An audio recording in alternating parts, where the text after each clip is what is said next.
നമുക്കിന്ന് നമ്മൾ വീട്ടിൽ നട്ട വഴുതനങ്ങത്തോരൻ ഉണ്ടാക്കിയാലോ. അതിനായിട്ട് നമ്മൾ എണ്ണ വെച്ചിട്ടുണ്ട്. ഇത് കടുക് ഇട്ട് കൊടുക്കാം.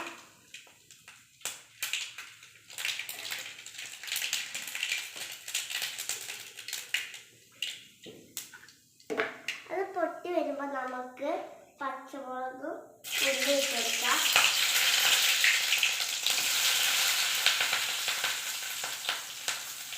ഇളക്കി കൊടുക്കാം.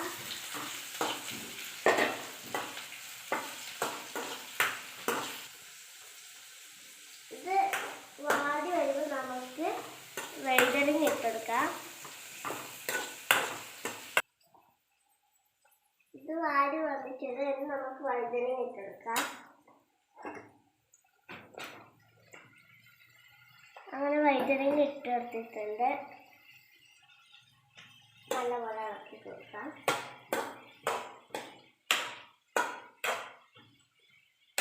ആവശ്യത്തിന് ഉപ്പ് ഇട്ടെടുക്കാം. ഇളക്കി കൊടുക്കാം.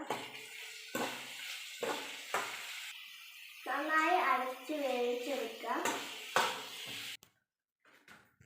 10 മിനിറ്റ് വേവിച്ചിട്ടുണ്ട്. ഇനി നമ്മുടെ വീട്ടിൽ നിന്ന് പച്ച വഴുതനങ്ങ ആയിട്ടുണ്ടോ നോക്കാം.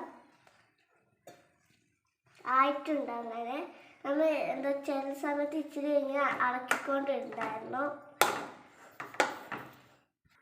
വീഡിയോ ഇഷ്ടപ്പെട്ടാൽ ലൈക്ക് ചെയ്യണേ.